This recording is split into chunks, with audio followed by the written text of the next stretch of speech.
still here to make sure that it goes in the right direction.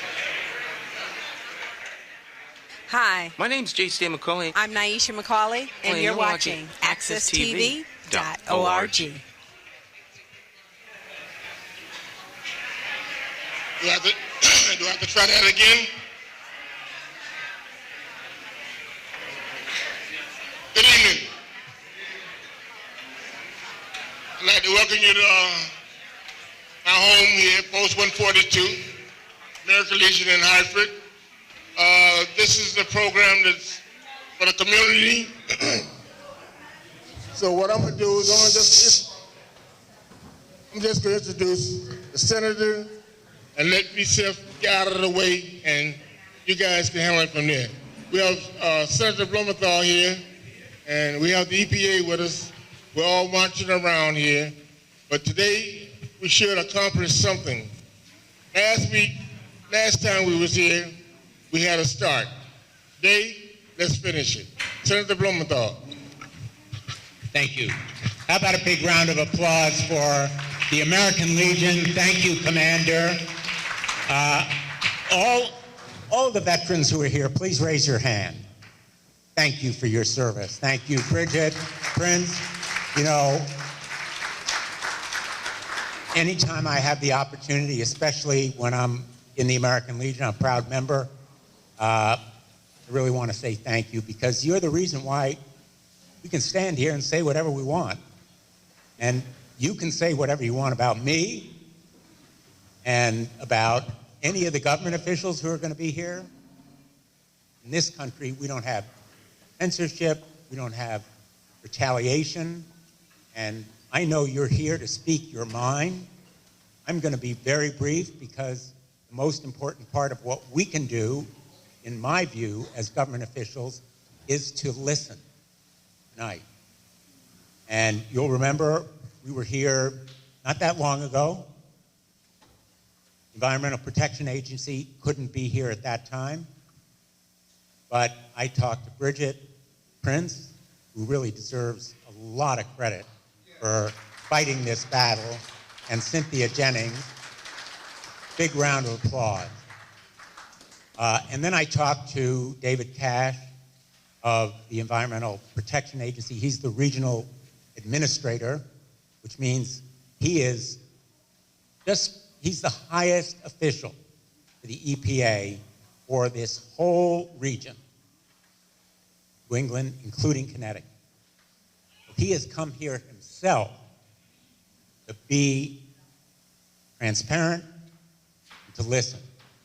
And so I want to thank him for being here, as well as Katie Dykes, who is the commissioner of the Department of Energy and Environmental Protection, otherwise known as DEEP. And I know we have representatives of the MDC here tonight. Mayor Bronin is here tonight. Thank you, Mayor, for being here. And I'm just going to come right to the point, and then I have I have a ceremony honoring a group of firefighters who saved a child's life down in Meriden. So I'm going to be leaving a little bit early, my apologies. But the main point I want to leave with you is the commander said that he had a beginning, and this is, I think he said the end. This is the end of the beginning. This is the end of the beginning. It's not the end. It will be the end when we fix the problems, when we have action that will eliminate the flooding, stopping the backwater in people's basements, all of the problems that you've seen firsthand for too long. Action is overdue. And that's not to cast blame on anyone, because there are probably more than one person, more than one agency that has responsibility here, and more than 1 year. Goes back a long time. But I think everybody is here in good faith, wanting to address this problem. And certainly I'm going to stay on top of it. My staff, Rich Keogh, is here. He will be here. He will stay. I'm not going to, even if I were here, I wouldn't do a lot of talking, because, say it again, you should be here to listen. There's an old saying that God gave us 2 ears, 1 mouth, so that maybe we do a little more listening and talking. I've tried to tell that to my 4 children. Hasn't sunk in yet. But the most important part, what we can do, is to listen and then act. And I turn it over to you, Bridget, or Cynthia. Cynthia, I want to give everybody here a great big thank you for coming out on a Monday evening. No, it isn't easy, no matter how far you've come from, whether it's Boston, where David Cash has come from, or other parts of Connecticut. But I just want to thank you for showing how important this problem is. And I'm going to be back to more meetings, guarantee. I'll be back to more meetings. Thank you all for being here tonight. Thank you for your support, for your interest, and thank you for being active and engaged. Thank you. Thank you, Senator Blumenthal, for all you do for so many. First of all, I'd like to thank everyone who's in this room for coming out about an issue that affects largely North Hartford. And it has affected North Hartford since I was a child. I grew up on Cambridge Street. I lived here for 40 years, and I did not move out until I realized that they were going to allow the landfill that's down on 91, they were going to allow them to operate for 2 years with no permit from DEP at the time. Okay, so that didn't happen. We managed to shut the landfill down. We managed to shut the trash incinerator down that was destroying the lungs of our people. We're talking about health issues. Now, during COVID, when you have somebody, God knows who's raw sewage coming into your house, in your basement, there couldn't be a bigger health problem than that. So we want to thank the commissioner, we want to thank all of the individuals that are here today. Today is a listening day. I want to thank the minority contractors that have been cut out of so much work for so long and are not being invited into bid, or once they are invited into bid, they don't have the resources in order to do the job. Why? Because they haven't gotten the jobs beforehand. We as a city are paying tremendous amounts of money into what's called the Clean Water Fund, but we're not getting the resources of that fund. So it's very much like Boston, taxation without representation. And it's up to us to let people know exactly what is going on in our community and exactly what it is that we intend to have happen. So right now I'd like to say that I want to thank everyone for coming. I want to make sure that everyone understands that the important people here tonight are you in the room that are testifying. We have had businesses shut down for so much and cost so much money. We've had residents that could no longer live in their homes. We have one person that's been in a hotel since December 4th, paying her own way. These are issues that are not covered by homeowners insurance. If you don't believe me, call your homeowner agent, just like I called mine, and he said, no, you would not be covered under those circumstances. So my question is, who is going to pay? Who's responsible? We have people that have been harmed. We also have to make them whole. And we have to have a plan to do that. So I'd like, to that, with no further ado, I'd like to start with whoever would like to come up right now and speak. Preston Neal, a minority contractor. You don't come up, I'm calling on you, and I know most of you.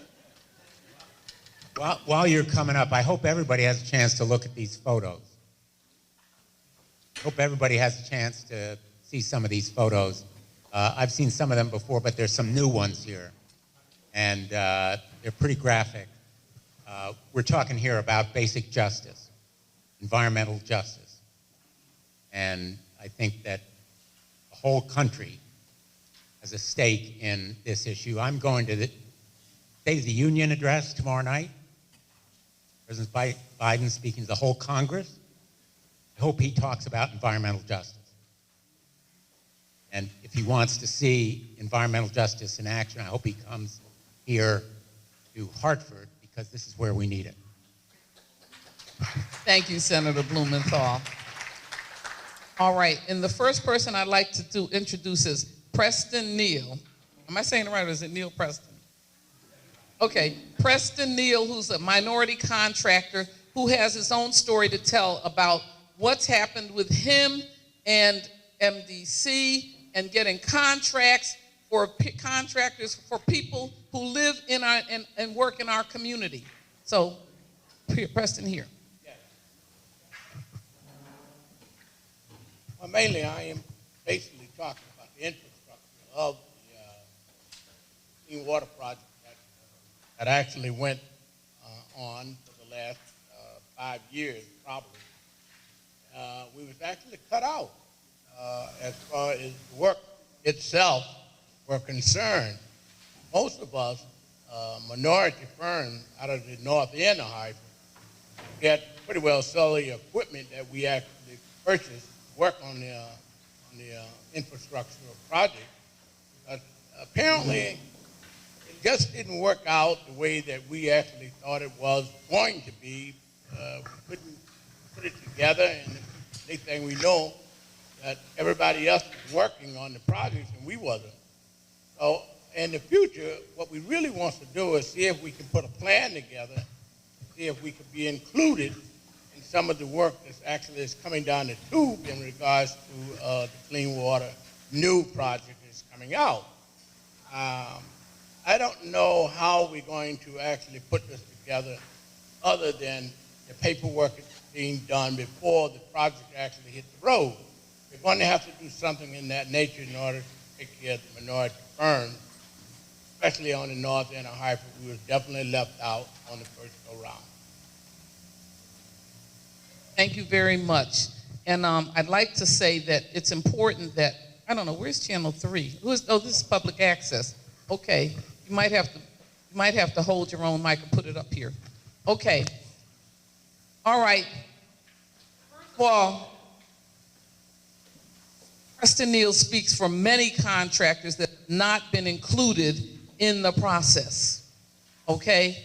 And it's critical that we have other contractors that would like to come up and speak, please do so. Before I call on you. Thank you, Cynthia. My name is Giselle Jacobs, and I am a contractor, owner, operator of Sister Soldier Environmental Services. I'm a construction, commercial, residential cleaning company, woman-owned, black-owned, veteran-owned. I live on Capon Street around the corner. I'm not here to speak about what's going on in construction. I can care less about those contracts. I'm here to speak about the fact that last week I had the VA hospital in Newington because I had so much pain in my stomach. They had to rush me in an ambulance to West Haven VA, and as a result of a CAT scan, they found a mass on my right lung. So I spent the following day in the cancer center. So when you were up here speaking about us, you know, what we're exposed to environmentally as a result of living on the Capon Street, and I was born and raised here in Hartford.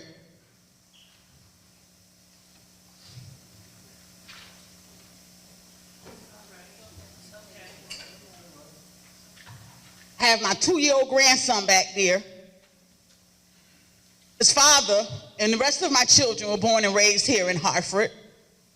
His father graduated Weaver High Honors, UConn High Honors with a master's degree, and he recently taught in Hartford Public Schools until he moved on in his career, but he continues to work with our young people here in Hartford.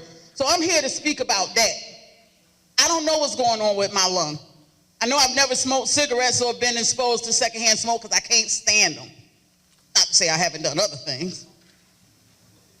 But I'm here to speak about myself and other community members who are exposed environmentally. Yes, my basement floods. Yes, I have to circle the blocks and several blocks in my community whenever there is, excessive rain. Yes, in 2009, I was the assistant executive director of the Minority Construction Council when $250,000 came into our community to educate and train 15 individuals who live in our community to be able to work on that clean water project. And as a result of my not participating in the funny business that goes on with the monies that come into our community for our community, my life was threatened. The The FBI called me, and I didn't know FBI had an office in Rocky Hill until I was threatened for not participating in the funny business that goes on with resources that come into our community. I didn't come here tonight to talk about that. But since I see the MDC sitting over there, I've always questioned what happens to the monies that come into our community. If they set the money aside to train individuals who live in our community, and then I ride up and down our community and I don't see those individuals working in our community, that clean water project is supposed to go on for 20 years. Where the people at? I travel all the time.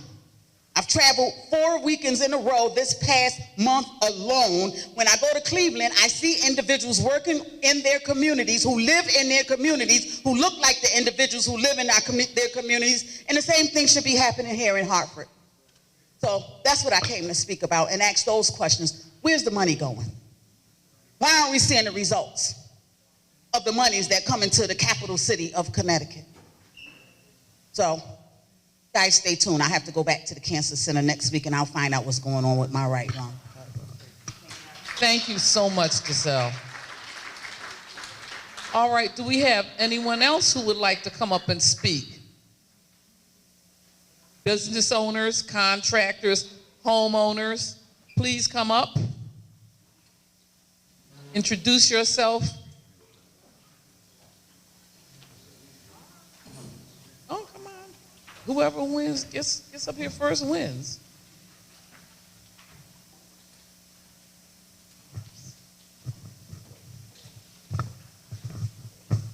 Good afternoon, ladies and gentlemen. My name is Joan Facey. Putting myself out here for my community. People who look like me, who live here and work here, and we're not having any justice.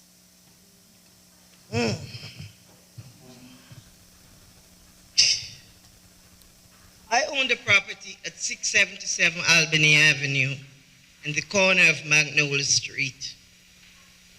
There was an abandoned house behind my property, and it was taken down between the city of Hartford and the MDC. After they took the house down, we started to have problem in my sewer line. I called the MDC. They came out to my property, they put a camera in, and they said my system had collapsed. I don't think so, because I know how this thing works. I called the MDC and I asked them, can I have a copy of the diagram where I enter your sewer system? They said they'll get back to me next day. Next day, I get an email to say they don't have a copy because when they took over, they didn't have plans then. After that, the flood came and it ruined my property. And what really happened, the front of the building is flat roof. The water goes down in the column like that and it goes through the sewer system. Now the sewer is blocked, the water had nowhere to go.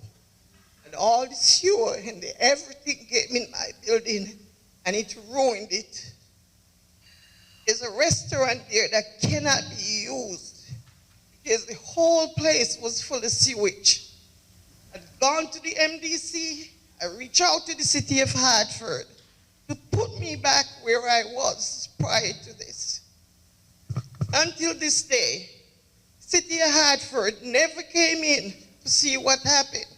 When the NDC came, they humiliated me. They said they saw no sewage. I said to them, we don't live like that. This happened in June. And in October, the City of Hartford connect back my system to the sewer. What happened to all that sewer all that time? The city did came and removed the tenants to a hotel. When the tenants went to the hotel and they were there, they said it was so disgusting They came back and they stayed upstairs. When the water comes in from the street, it's above the basement in the roof. So the cold water did not get into the sewer because everything is downstairs. And I've been fighting. The worst part of it, when all of this was going on, I was in a car accident. I was laid up. The city says, why didn't I report it before now? It's when someone went there that they found out what has happened with the water. Everything is ruined. And I'm standing here and I'm telling you, MDC says to me, they would not even replace all the hot water heater, the furnace that has been through the sewer. But they did it in West Hartford. And when they did it in West Hartford, I have a tape with Mr. DeBella saying they're going to make them whole and have the contractor pay for it. The city of Hartford has insurance, and MDC had insurance. I only happen to be a neighbor.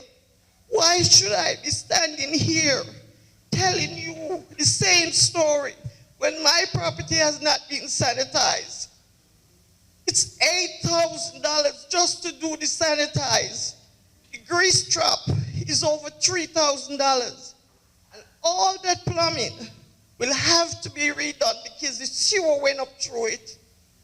Because it has nowhere to go when they backed it up. And MDC tell me it's not possible. So where did the sewer go if it was locked? This is not fair. I have pictures of sewers being pumped into the backyard because the church was flooded with sewer too, because the tree property was tied into one lateral, and they said they didn't know. I understand that. It's an accident. But why should I be standing here telling the same story? I'm not asking for everything. All I'm asking, clean my property and make it back the way it was. I did not do anything wrong. There are children walking by on the sidewalk where all that sewer was. That's not fair. There got to be some justice here. I have people there on the avenue every time that the rain falls, sewer comes up in their basement. There got to be something done. There's a whole lot of money right now in the infrastructure program in Washington. At least they could come and at least put in a new sewer line so we can live, eat, and drink just like anyone of people in Hartford. We need a voice here. And I'm surprised because the city of Hartford, they had a facade program and they have grants. I'm not looking for a grant. Why couldn't they have a loan program that I could apply to? I have equity in my property. I can stand on my own. I'm not looking for charity. There has to be some justice for people like me. It's happening, but everyone is afraid to talk. But I have to tell my story. And I want people to see my face. Because I've worked all my life. That property, I took my 401k out and I bought it. When I bought it, my husband was mad. I said to him, it's not every day you're not going to be able to punch the clock. And right now, I'm in that position. I can't punch the clock. But I have a restaurant there with every equipment. Every equipment. And the biggest issue is sanitizing, cleaning, and repair all the plumbing. And I can't do it. Because I have to know where the mortgage is coming from. I'm still standing. I have 2 light bills, 2 gas bills, 2 this, 2 that, 2 water bills. And I still have to be paying them, and I haven't worked. It's not right. The city should have a program for people like me to give me a loan so I can help myself. Or whatever repair needs to be done. It's not right. People are hurting. Thank you so much. And thank you very much for your testimony. And let me just say that people who are in a situation like that, if it's deemed that it was MDC's fault, then MDC should be making you whole. You should not have to take out a loan to protect your house. Come on up. Thank you so much. Introduce yourself. Hi, everyone. My name is Risa Canada, and my husband Sam is here, and I want to speak on behalf as a homeowner. We lived on Elmer Street for 43 years, and we never had a water problem to now. It's devastating to go into your basement. Every time it rains, I can understand what she's saying. Every time it rains, it's like a river. I've used my basement as an educational room. I used it as a home daycare in the past. I never had a problem. I lost the rug. I lost important photos that can't be replaced.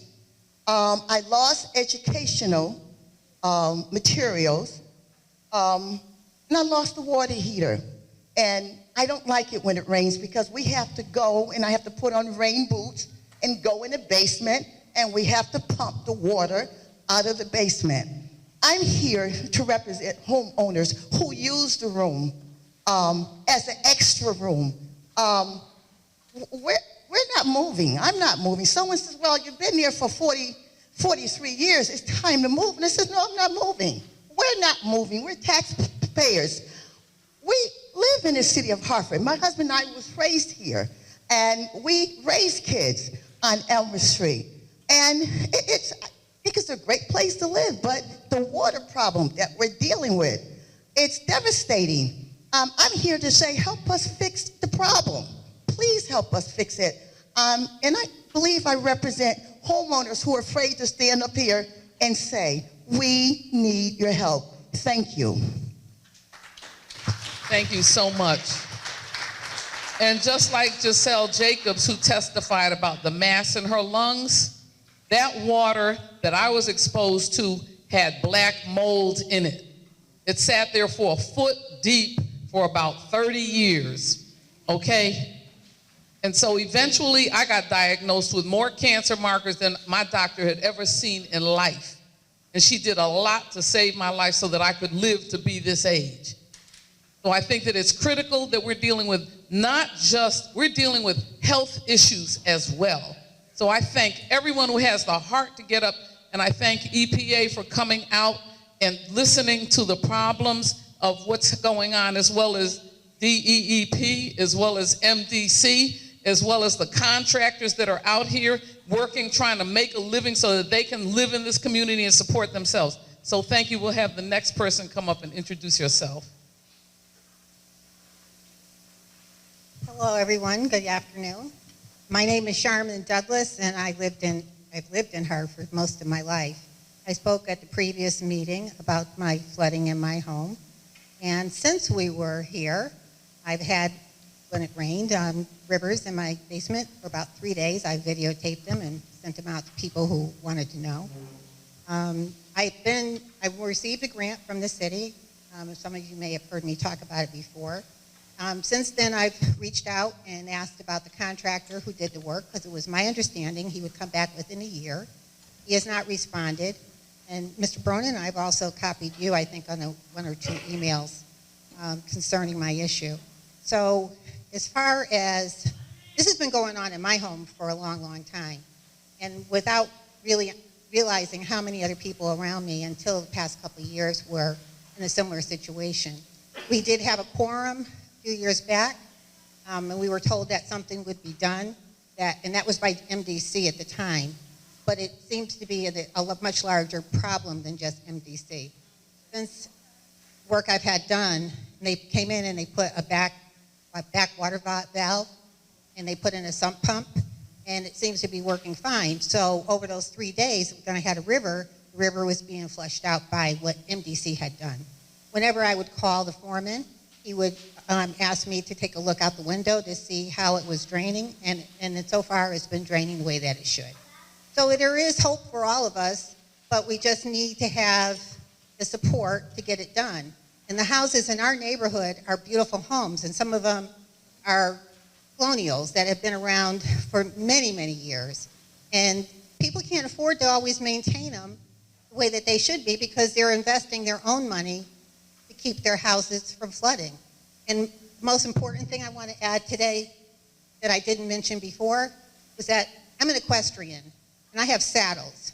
And I recently brought them in to clean them up, and they've been in the basement for maybe a couple of months. And when I looked at them the other day to get started, they all have mold. And it's all colors of mold. So I'm dealing with that now. So I understand what everybody who has a similar situation is going through. So if you guys can help us, please do. We really need the support. That's all I have to say at this point in time. Thank you for listening to me again. Thank you so much. All right. Okay, I think we have someone else who'd like to come up and make some statements. Remember, it's all about listening tonight. Did I mention that DEEP is here as well, and thank them for being present? And these are the people that you're talking to generally, so you might not want to turn your back. Okay, hi. I'm Deborah Jervis. I wasn't going to get up today. Then I said, you know, I need to add my voice to the story, because the voice is a powerful, powerful tool in getting help. So I live on Pembroke Street, near Granby Street, first flooded in 2019. Had to re-gut my basement, which was fully finished. First time I saw shoes doing a breaststroke. I didn't know shoes knew how to swim. Second flood, so I got that refinished. Second flood last year, all right? First time I didn't know shoes knew how to do a doggy paddle. So they were just figurines, everything was just flooded, had to re-gut a second time. I was lucky that I had a clause in my insurance that was able to help me a little bit, but that doesn't stop that I have to dig in my pockets also. I'm in a situation right now, I cannot file a third claim if anything happens again. To me, 3 strikes and I'm out with my insurance. So my backyard, these pictures I was looking at right here, my backyard was a swimming pool. All I needed was a diving board to go diving in it. And so what I have to say as a homeowner, we're begging you for help. We're begging you for help. We need the help. We're tired of the finger pointing. Well, it's the city. Well, it's MDC. Oh, it's the city. It's MDC. We need the help. We're crying out for help. Please help us. Okay, so I'm trying to do everything preventative. And the person that was here before me said she was able to take advantage of a grant. Yeah, that's putting a Band-Aid on the system, but it's not curing the system. It's just putting a Band-Aid. So we're trying to do preventative things on our part. So if another rainstorm happens, at least it will give us a little help. But it's putting a Band-Aid on it. It really is. It's a Band-Aid. I had a backwater valve, and it could not sustain the amount of water. Now I have a sump pump through the grant, and I can only pray.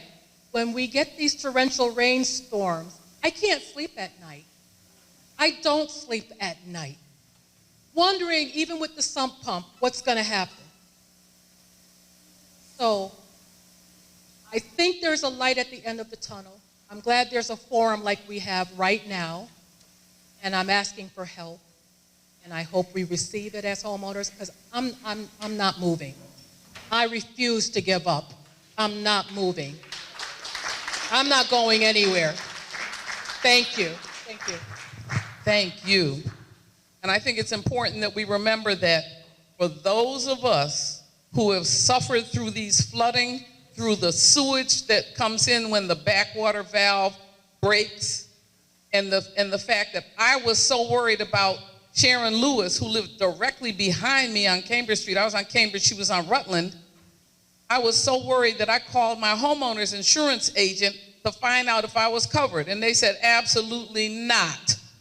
Okay, so the question is, who is going to make me whole if my basement floods? Who is going to make these people whole who have suffered? And who is going to act on this now? We are not waiting for infrastructure money to come down the road.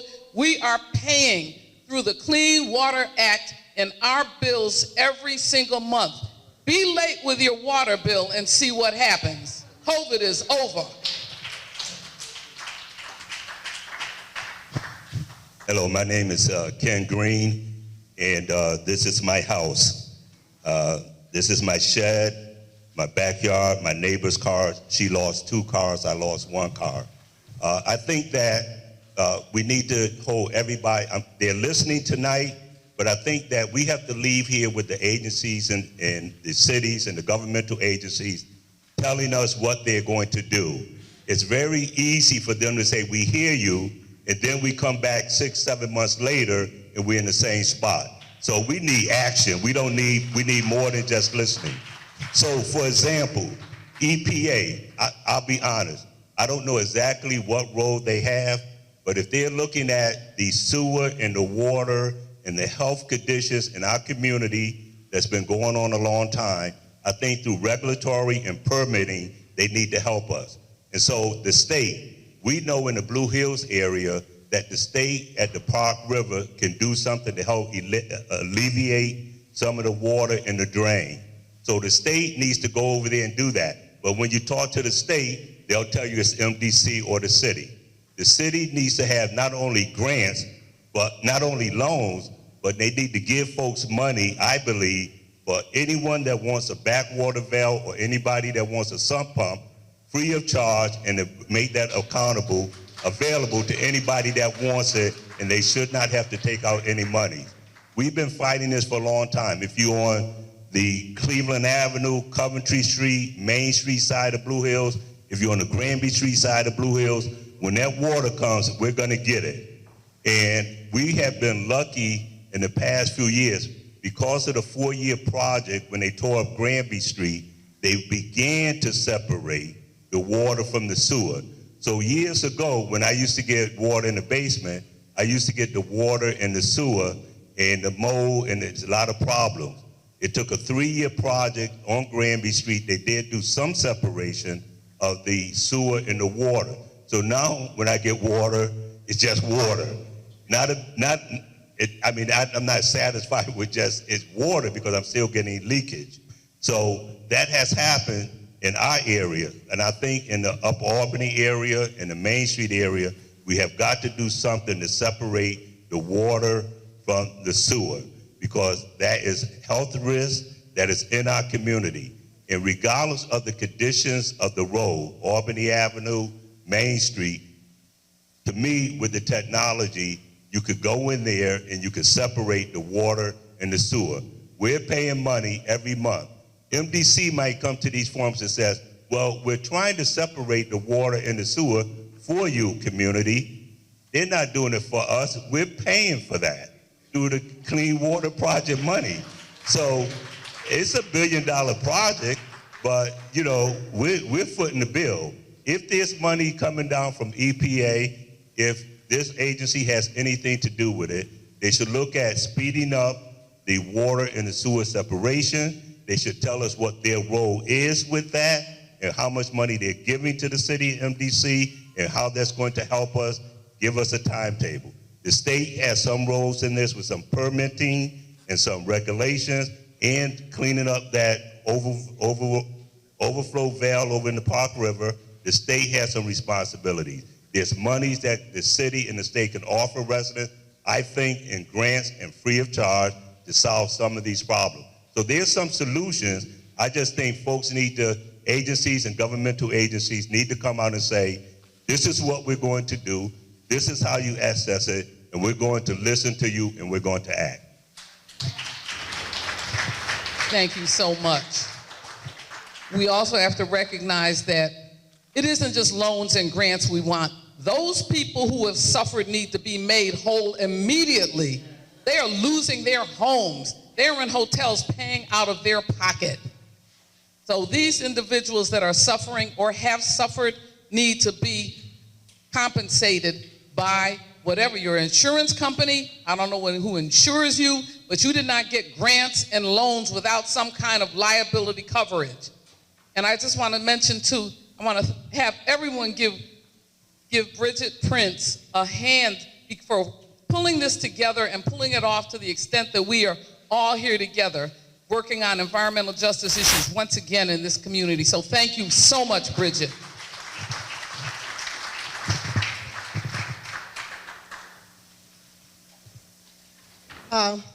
Good evening.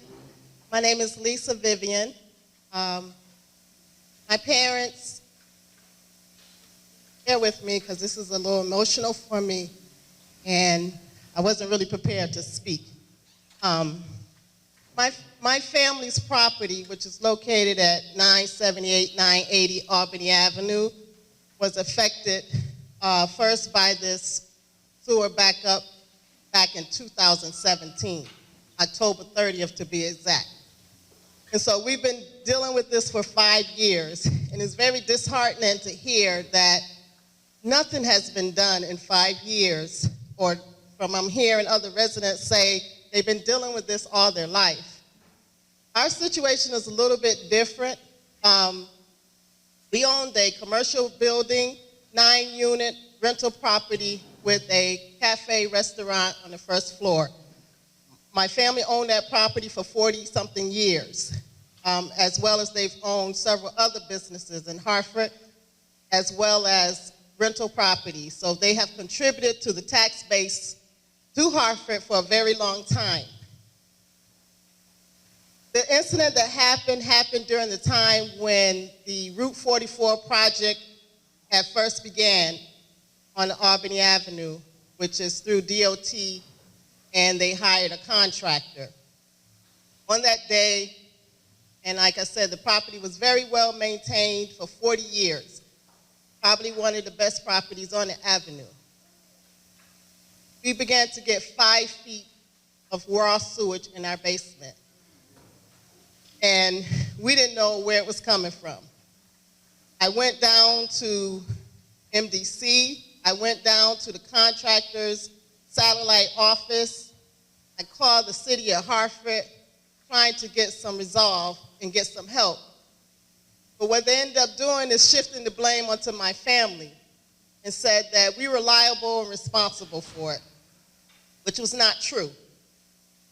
They told us that we had to dig in our property, and if the problem was on our side, we had to pay for it. If the problem was on the state side, they would have to take care of it. We paid a contractor, Mr. Johnson, and he rests in peace. He's no longer here. He was a contractor in Hartford for a number of years. He dug a hole. He dug trying to find the issue. Unfortunately, during that time, he hit a pipe and hit a gas line, and the whole building had to be vacated with 5 families, and we had to put in a hotel. And it came to be that the problem wasn't on our side, and it wasn't our fault. But no one would accept responsibility. MDC and the contractor and the state DOT continued to say that it was our problem, and we had to deal with it. We had to pay the city $65,000 to put up those tenants in the hotel for a few months, some of them, and some even longer. We ended up losing the building. We were in the process of selling the building. So we lost about $500,000 with this building. I want to thank the Office of Marilyn Reese with the Upper Albany Main Street Association, because if it was not for her, I wouldn't be standing here today, because they were advocating and fighting for us when we could no longer do it. It became a nightmare for me and my family. My father became ill. I became ill. Lost a lot of other businesses. And to this day, someone bought the property at a very, very discounted rate. And to this day, they cannot open the building. because no one went in there to assess the damage. There was mold in the building. There was raw sewage. It backed up not one time, not 2 times, but 3 times. So mold got all in the building and the bricks until the chimney collapsed on the first floor. That didn't get enough attention to anybody to come. City of Hartford didn't come to inspect. MDC didn't come to inspect. Mayor Reese's office took it upon themselves to have an engineer come in and do assessments. They did FOIA requests. They did a lot of things to gather documentation on what happened to our building. And come to find out that along with the problem that I guess has been going on in the city of Hartford with flooding, we had a sump pump in the basement, so we were familiar with the water coming in. So it wasn't like we didn't know the issue.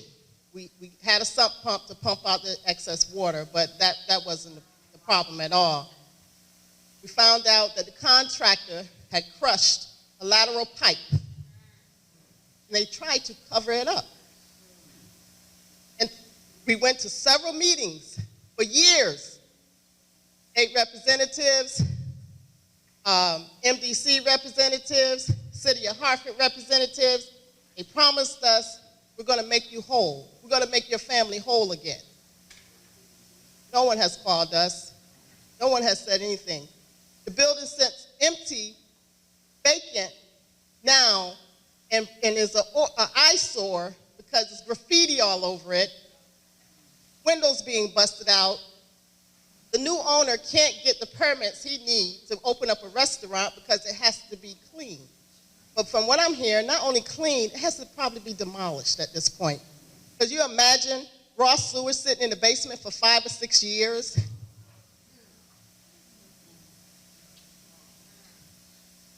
I don't know what to do. I don't know who to talk to because I've talked to a lot of these people, maybe not these people here, but most of these people sitting on the other side, we spoke to. And they promised us that they were going to do something. And they just wanted us to go away. But we're not going away until something is done. I hope they make good on their promises and they really do something this time because it's affected not just my family, but obviously many families that don't deserve that. They don't deserve to live in an environment where their health is at risk because they don't have clean water. We have businesses on Albany Avenue that obviously are affected. The people may not want to go eat because they're hesitant about the water condition or what's in the water. We had the water tested. There's feces, raw sewage, there were chemicals in the water. Chemicals, some kind of chemicals. So that lets you know that it's coming from somewhere else. I have Mr. Ellsworth here. Maybe he could give you more detailed information because he's really been a pillar for my family and fighting for us and trying to get some type of justice or remedy to this problem.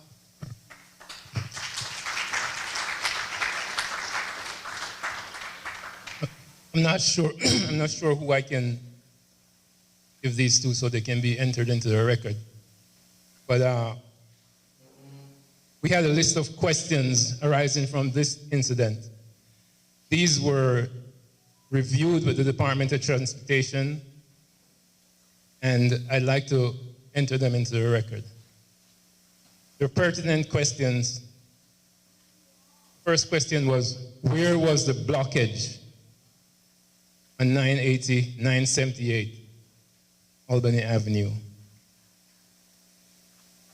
Why was the merchant's request not treated with the standard of care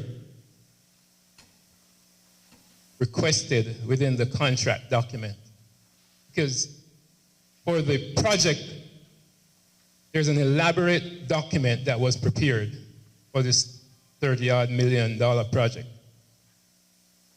And the documents outlined that whatever the situations were, there were protocols to be followed. We didn't see those protocols being observed.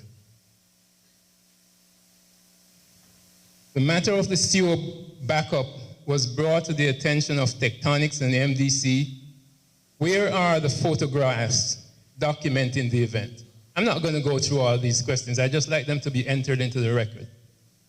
Deaf here. I'm sorry I was late. I missed your name. What's your name?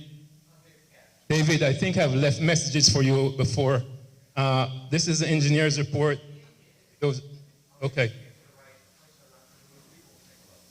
Thank you. So 980 Albany is my business because what I do is I look out for the facades on the avenue. Every time a building goes down, goes flat, goes dead, when the lights go out, the facade program looks bad.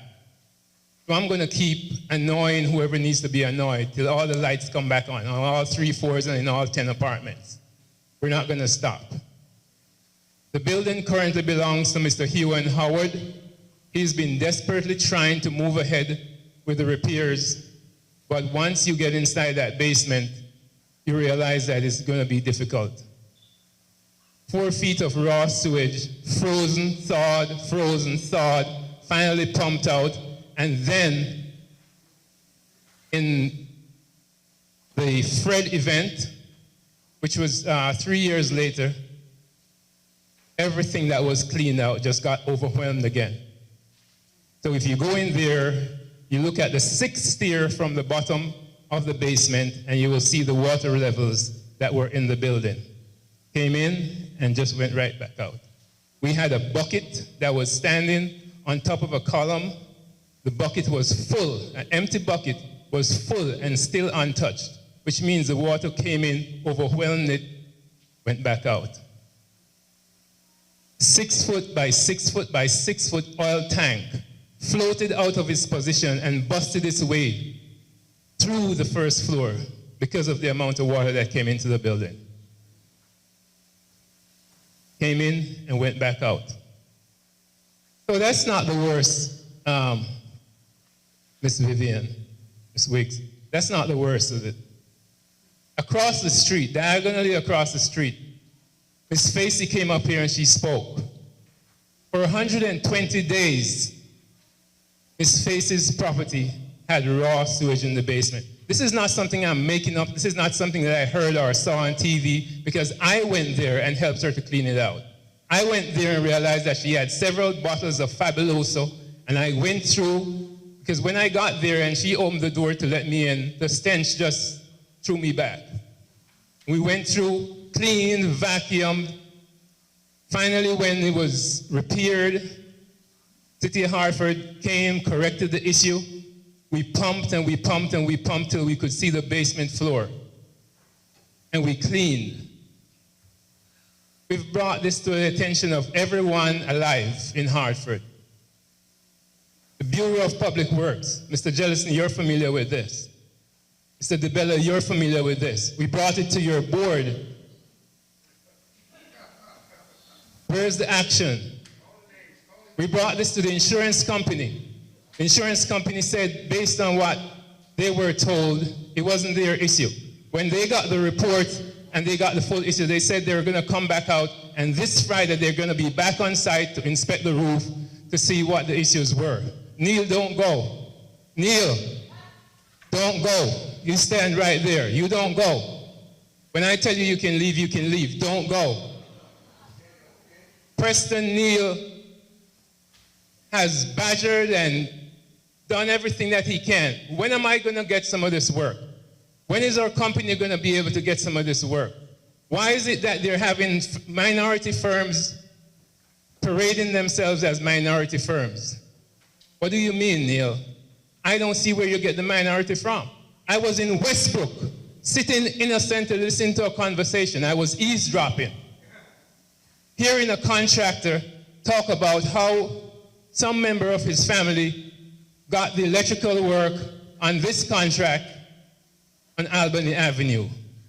I didn't identify a minority in that conversation as well, but I'll leave that alone. That's a legal issue.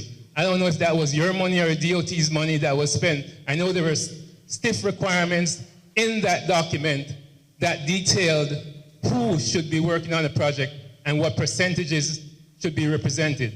So that's something that needs to be mentioned. During Fred, if you look at the Upper Albany Main Street website, you will notice that the fire hydrant in front of Scott's Bakery, in front of our building, was completely submerged. In 25 minutes, all that water went away. What happened to Miss Facey's water? Why didn't it leave? She told you her story. The land bank made a mistake, and nobody stepped up to correct it for 120 days. We spoke to them, we asked them, we told them, we spoke with the contractor, and they said, we did what we were told. This is the instruction we had. So I have here copies of the permits that were issued for the initial work and for the final work, the corrective action. What happened? What happened to the lady who stores potatoes in her basement on Milford Street? When all that water went through there, what did she do? Dry them out and sell them back? Or we're hoping she dumped them, all 1,500 pounds. What were we going to do to compensate her? What happens to the lady on the corner of Kent Street who, because somebody went and totally concreted their yard, all the runoff went through her property and washed her out? Who's going to replace her floor? So, I haven't spoken yet about the North End Church of Christ. They're Miss Facey's neighbor. I haven't seen peace like this. I haven't seen a more peaceful congregation, because if that congregation were my congregation, it wouldn't be that peaceful. So, what happened there? Are we going to deny that there was no sewage there? Or why did the MDC go in there and immediately upon seeing, within 23 minutes upon seeing the conditions in there, ordered a brand new water heater to be placed in there?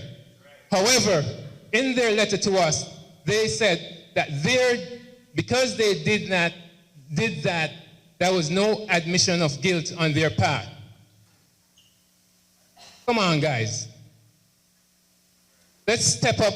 Let's take responsibility. Let's treat this community like a community. Not a community of mice and rats, because they infest basements. And we're not even going to open that conversation of mice and rats. We're just going to leave that as it is. Okay? So tonight, 980 Albany Avenue, 677 to 691 Albany Avenue, Milford Street, Mr. Montague, Albert James. How many more trips to the senator's office do we have to make special meetings and to wait 2 years later to see nothing come of them? Mr. Bronin, how many more days do we have to come down to your office with these issues? Mr. Jellison, I don't want to come back down to the boardroom. It just gives me a funny feeling. I'd like to be back there, but under different circumstances. Mr. DeBello, no disrespect, but the way the last meeting went, I listened to the entire thing to its bitter end 4 hours later, and I'm not happy. Mrs. Dykes, I don't know if you're here. You were copied on this way at the beginning. I'm sorry it had to come to this. It was never our intention to highlight Albany Avenue as somewhere where people shouldn't come to eat. Albany Avenue is 1.25 miles long food court. But if the water isn't right, we're not going to eat there. Make it right. Everyone that's here that has it within their power to correct that is in this room. Don't leave this room tonight, because we're going to call you back like we called back Mr. Preston Neal. We're going to call you out. We're going to say, fix it. Make it right. We're right there. We sit right at the entry to the Yard Goat Stadium. And if we're going to market that stadium, we're going to have to market Albany Avenue. That's our gateway. This is our principal gateway. And whatever is necessary, we're going to do it. Whether or not you agree that it should be there, it's there. We're going to support it. The Avenue has it as part of their development plan. So, Mr. Cash, I'm happy that you've taken this step. These aren't stories that we've created. When Miss Vivian loses $1 million, 9 tenants, and a commercial tenant. It's not a trivial issue. When Mr. Wiggs, I followed him during some of his hospital visits. I know what was causing his illness. So when she comes before you, please don't take it lightly. I don't see Miss Lewis here. Okay. I've taken the time to talk with her. We spoke for an hour. I documented the things that she said. I listened to the district as they talked about her situation. Mr. Jellison, I think the front end for the district is giving you a bad name. I think the people who receive the phone calls are making you look bad. When Mr. Caleb's wife called about her water bill this last Thursday, it would have been nice to just say, Mrs. Caleb, we'll have someone look into it. There was no reason for her to be told, go get a plumber. That's not our responsibility. If your bill changes from $67 to $670, that's not our responsibility. There's never a need to be rude.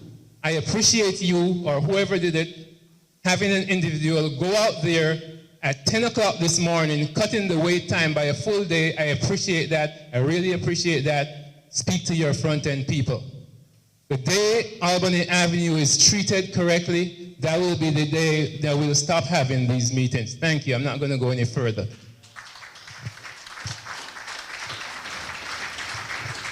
Thank you so much. And I just want to say that there's been a lot of research that's taken place over these issues. There have been people that lived in these communities for as long as I did, 40 years plus.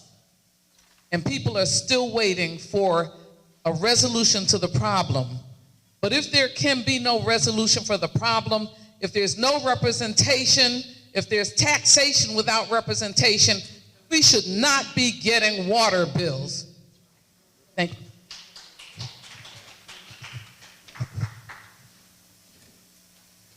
Good afternoon, everyone.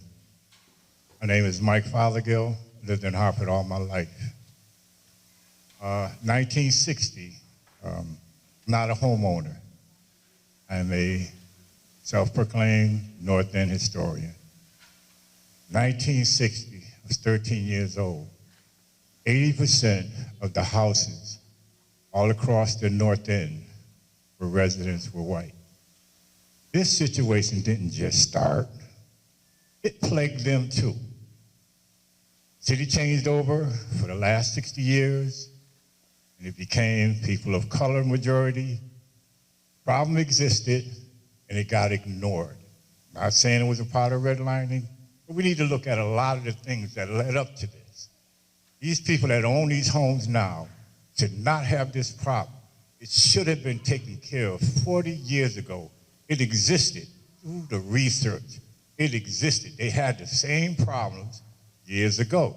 Why did they keep existing 40 years later? That is the real problem. That's the issue that needs to be tackled, because if we go back, make somebody responsible from the past, that would help take care of the future. You're dealing with issues of today, but this is issues that they've been dealing with for years and bypassing. It's time to do the research and connect it all. Thank you. Thank you, Mr. Fothergill. All right, please come forward, introduce yourself. Good afternoon. My name is Maurice Bryan. I have a small home care business on Kent and Albany Avenue. And unfortunately, my small building flooded. My small business got flooded. I am unable to get my state certification because I don't have a site. Because they have to do an on-site visit.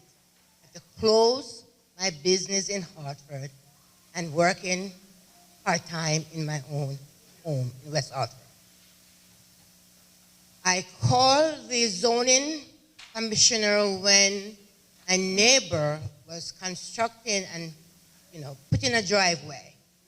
I called them, I said to them, is this permissible for a driveway to be all paved without any soak away? No one answered, no one came out.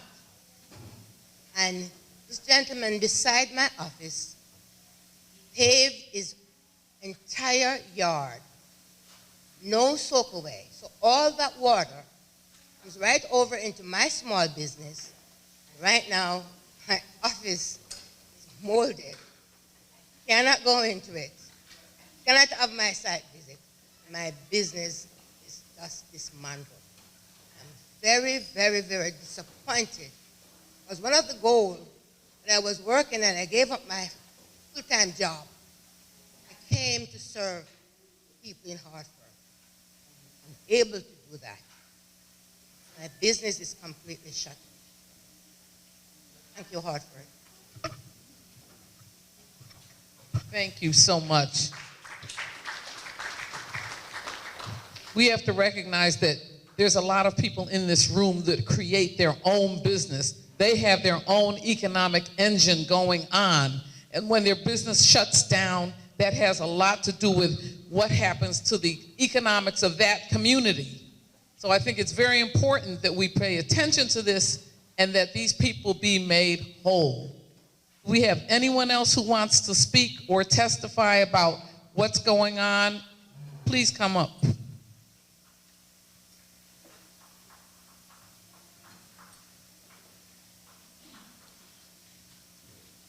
Thank you, and you'll be good. Good evening, everyone. It's my second attempt to come up here, and I determined I have to come and speak. I have no running water. Pipe burst yesterday morning, like around, say, 5:30. We have the water all in the basement, water's up to my knees right here. And we call the fire people, 911. They came out, and they've been like, looking for the sky or the moon or something. Asking me where's the lockout for the water. So you're the professional. You're supposed to find it. I'm the one that found it.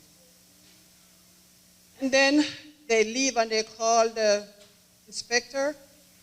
He came out. Nobody did nothing. Nobody did anything. My husband is almost 90 years old. I should take a picture. He's almost 90 years old. Look at the old guy. He's in the basement, water's up to his knees. I have no water right now in the house, no running water at all. We turned the water off. We have no water since yesterday morning. No running water. Because the pipe burst in the wall. You don't have the money to call professional to come and fix it or do something about it. When the rainfall, there's no rainfall outside. All the rainfall in the basement. Everything is in the basement. Everything is in the basement. The pipe that burst yesterday morning, all the water is still there. Now this old guy can't manage. I have a torn shoulder. I do nothing. If I had to call someone off the street, they're going to want $100 per hour. We can afford it. Please, we're begging for help. Please fix that water problem. And the pipe in the wall, we have no water whatsoever because the pipe burst inside the wall. We have no water up yesterday morning. No running water to make a cup of coffee. Thank you very much. Thank you so much. All right. Is there anyone else? Please come forward if you have something. Or you have something additional to say. Okay, and there's somebody behind you too. Hello, Mr. Mayor. I want to appeal to you. I'm asking you, please help me. I receive a pump from the city of Hartford. That some pump cannot be installed because the place is not being sanitized. And once you touch all those pipes, everything is going to be all over the place. There's already mold there and all the bacteria. And I have a restaurant and everything is going to go through there. I'm asking for help to sanitize my basement so that pump can be installed to protect me from the flood. City of Hartford gave it to me, and it's going to be 2 years.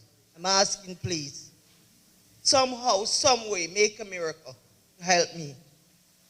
Thank you. Thank you. And I know that the city of Hartford has an application process for, I think it's a $7,500 grant.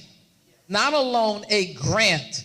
But God knows if you can fill out that application and get that passed, good luck.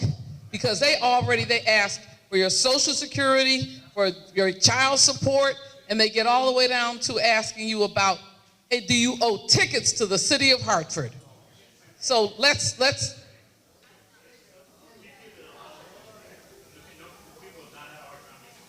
Okay, I've had complaints about the fact that there was so much information required that they could not even apply for the grants. Now, you can sit down and you can work with us and let us know what it is that's going to make it easier for people who can actually get help, and maybe eliminate the parking tickets, the child support, whatever. Maybe you can eliminate some of that so that people can actually get a grant. Oh, I'm sorry. Okay, hold on.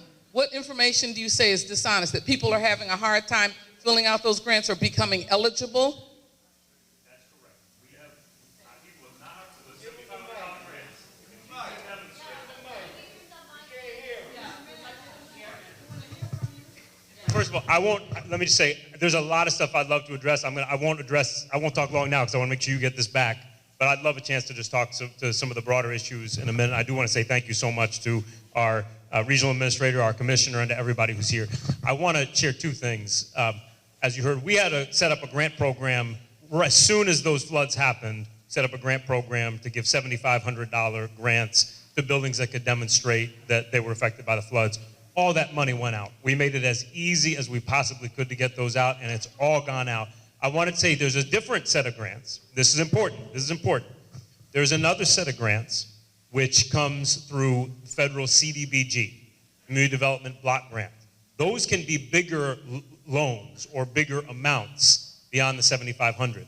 And for those grants, we're restricted in how we give those out. And one of the things that we have to look at is income requirements. And that's the federal requirement for income eligibility. You got to look at the whole household. So I want to make sure that I think it's important for everybody to have accurate information about this. I want to be very honest about the fact that some of those CDBG grants that go out from home preservation loan funds, for example, those have some additional requirements.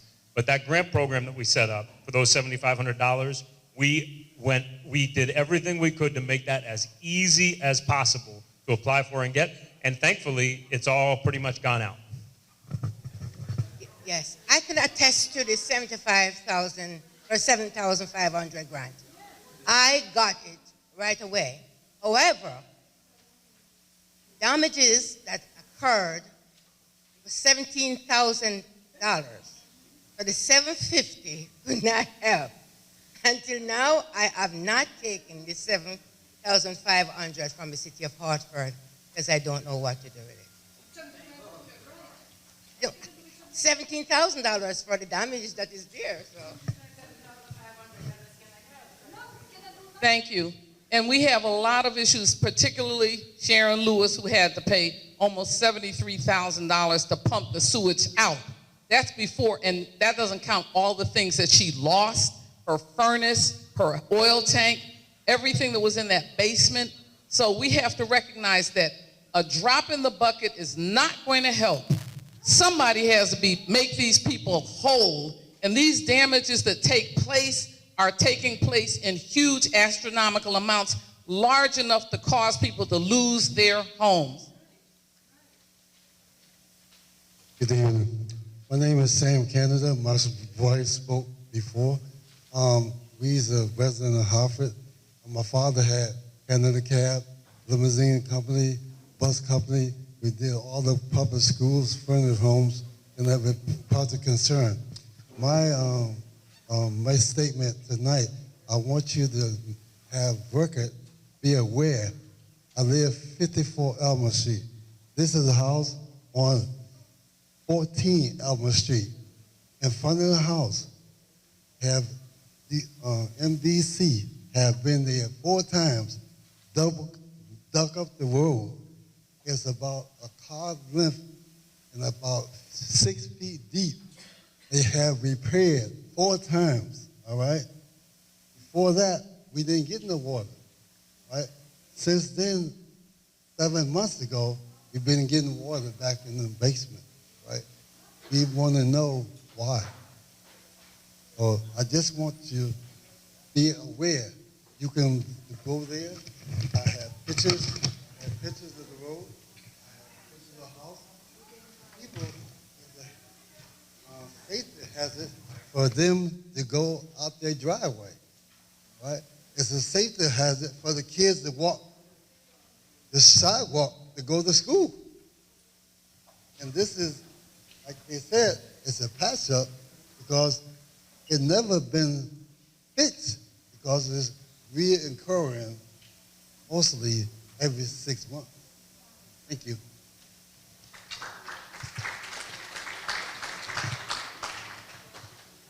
Hello, my name is Radimus Vasquez, and the biggest issue I find is that we can't find anyone to blame. You talk to the city of Hartford, they say it's MDC fault. Talk to MDC, city of Hartford. The federal government needs to get together with MDC, the mayor, and let's solve this problem. And let me tell you, this is a small amount of people here. I've been to the 2 other meetings, and they're not here, some of those people. That's what they want. They want this thing resolved. I found 3 feet of water in my house, and I repaired it. I finally finished now. I just took $1,000 every month out my check, and I fixed what I could. It's finally finished now. Put a new furnace in, new water heater, everything. But I think that's what they want, resolution. You know, they paid for the damage that was probably done now, but let's resolve it. And that's what I hope happens. Thank you, Radimus. Okay, so what we're doing is we're listening tonight, okay, and there's something to say to EPA? Okay, go right ahead, around the corner and talk to them. No, we're not going to do public speaking tonight, okay, because if there was, we'd have MDC up here at least having an opportunity to defend themselves and talk about what they are going to do, okay? And we would have DEEP and everyone else up speaking. But tonight, out of respect for the residents and the business owners, I would like the residents and business owners to come forward and bring up your issues.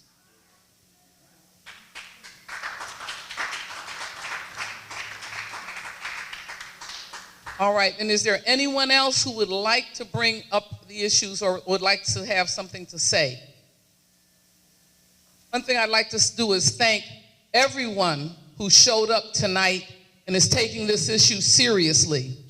We want you to know that the issue is taken seriously or needs to be taken seriously because we are a community of color that has been ignored for so many years. And we would like to have the issues resolved immediately. We don't want to wait for the infrastructure money because we're paying our water bills. We're paying into the Clean Water Act right now. So we would like these issues resolved. That is why the meeting is called, and we're looking to have EPA working together with all the other agencies to address these issues. There are consent decrees in place that we are aware of. And if they are ignored or they are not complied with, then it hurts the people that are in this community. So if there's anyone else who'd like to come up and speak, and I think there were property owners here that had issues with the way their property was flooded on more than one occasion, speak now or forever hold your peace. All right. Okay, I think that we, And we've come to the point where we're about to end our forum. Bridget Prince, please come up and end it properly.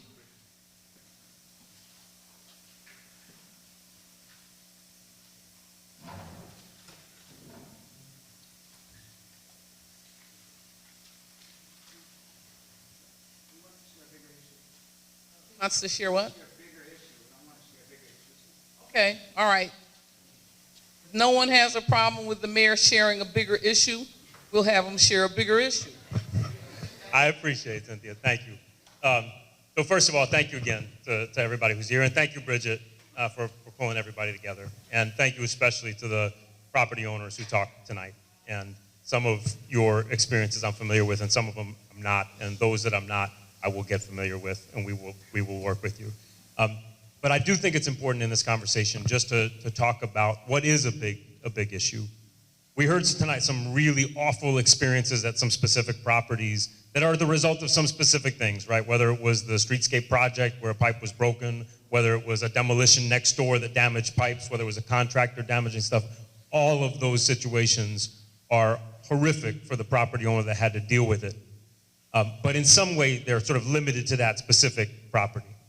There is a bigger issue which we have to talk about, which is our whole storm sewer system and our sewer system were built more than a century ago for the most part. It's an ancient system. And the work right now is going on to separate the sewer from the storm sewer so that when there's flooding, it doesn't back up and put sewage back into people's basements. But the thing I want to make sure that everybody here knows, because it's got to be part of our advocacy as a city, and our colleagues friends from DEEP and from EPA know this because we've been ringing this alarm bell too, but I want the community to know this. There's hundreds of millions of dollars of work being done to separate the sewer and the storm sewer. Hopefully that'll keep sewage out. The problem is that clean water money that's being spent on that can only be spent for the separation. It can't be spent to build a storm sewer system that's actually capable of handling the amount of water that we're getting. Because of climate change, we're seeing more extreme storms and more rain. And my biggest fear, and you all know I'm not going to be in this seat 11 months from now.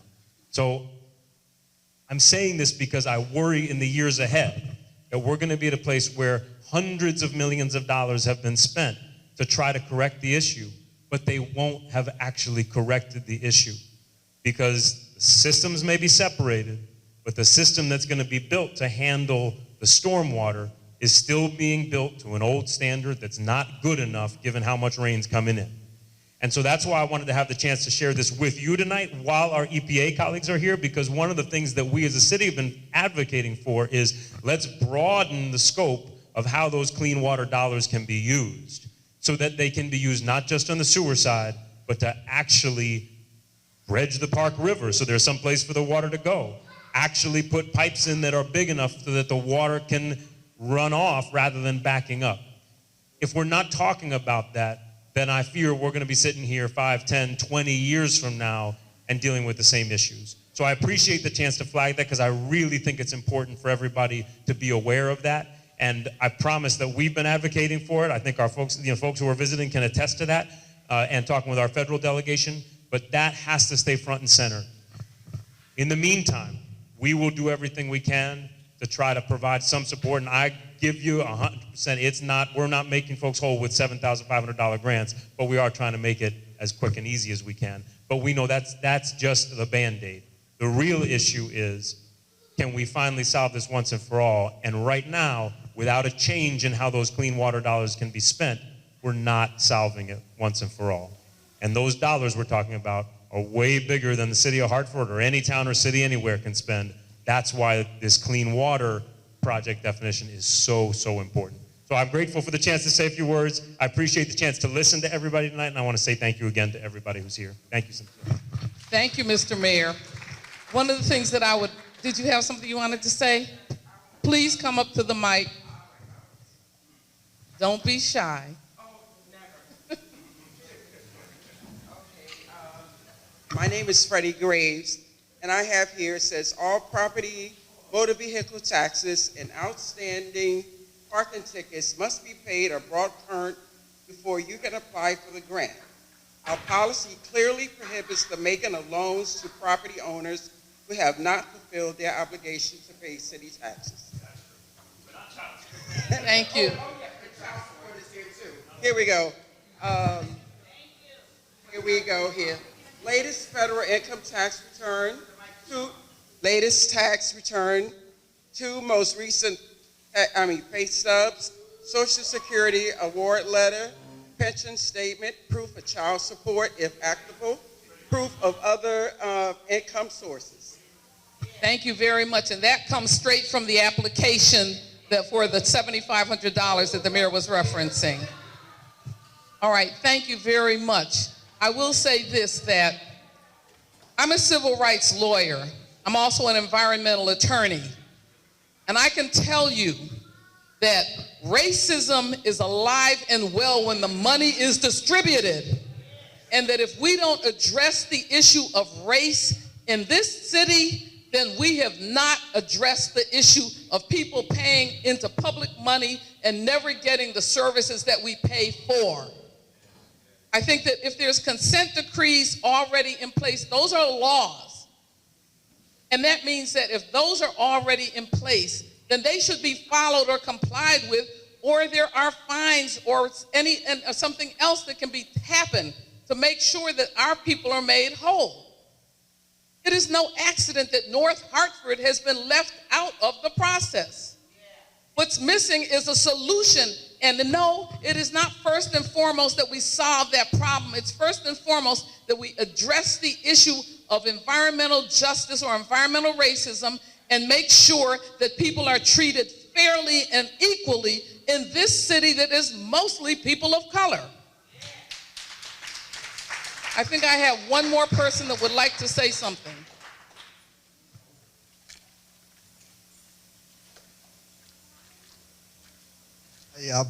I just came by to really talk about construction, but after I heard all the problems, my problem doesn't even compare. But what I heard from Mayor Bronin, a lot of the issues I hear from people here is broken pipes, not the amount of water that was coming down the sewer. It was clogged, broken pipes on Albany Avenue. So I don't think it's the amount of rain that we're getting that's having the problem. Thank you. That is part of the problem. Okay, and it is up to the people in this room, our elected officials, our appointed officials, to address the problem and get it resolved. It is a solvable problem. It has been solved in so many other towns outside of Hartford that it's unbelievable. So we can't say that the problem cannot be solved. We're saying that we would like this problem solved equitably across the board for everyone, and those people who have suffered in this situation, that they be made whole immediately. All right, and I just want to thank everyone who's come up and spoken. I'd like to thank Bridget Prince. I'd like to thank EPA, DEEP, MDC. I'd like to thank the mayor. I'd like to thank the participants in particular, first and foremost, for stepping forward and addressing the issues. If there's anyone who has one more last dying thing they would like to say, please step forward before Bridget Prince comes up and makes her about this whole forum.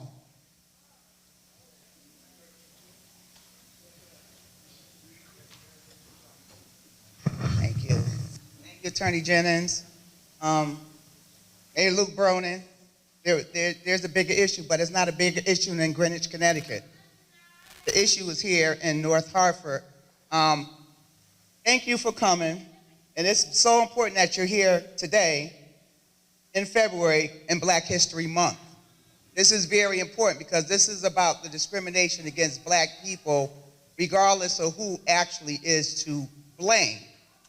I have a deep love and deep affection for the North End of Hartford. This is my people. This is my native land. You got people coming here from all around the world, and they take care of their native land.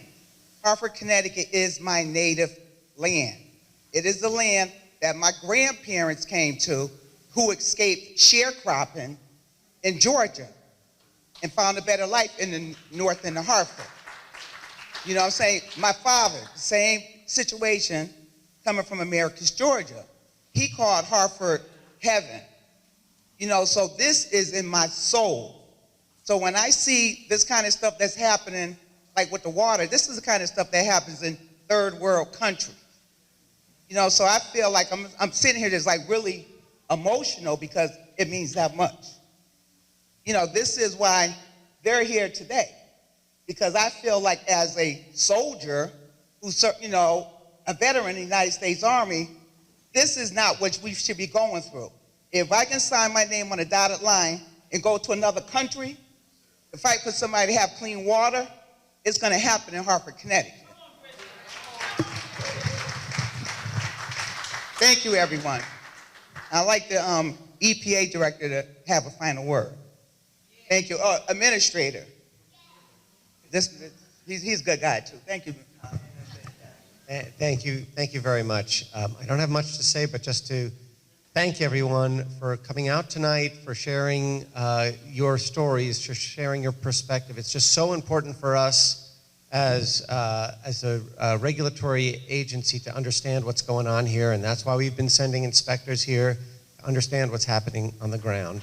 And so really appreciate you opening up the community for us meeting folks, and really appreciate that. And I just want to end on one final thing. Is one of the main focuses of the Biden-Harris administration and Administrator Michael Regan, so my boss in Washington, is to elevate environmental justice, to understand how communities all over this country have been overburdened and underserved for decade upon decade upon decade, and how now is the time for us to really focus on that and right those wrongs. And that's what we're doing here. So thank you. David Cash. Thank you, Cynthia. Thank you, and thank everyone who came out tonight. I thank everyone who's a commissioner, who is an elected official, who is an appointed official, because it is going to take all of us with the residents and taking every one of their concerns in consideration. It's going to take all of us in order to resolve this problem. So thank you very much. I'd like to thank Stan McCauley for filming this undyingly, and who's also president of the Greater Hartford African American Alliance, who helped pull this issue together as well. Thank you so much. God bless you.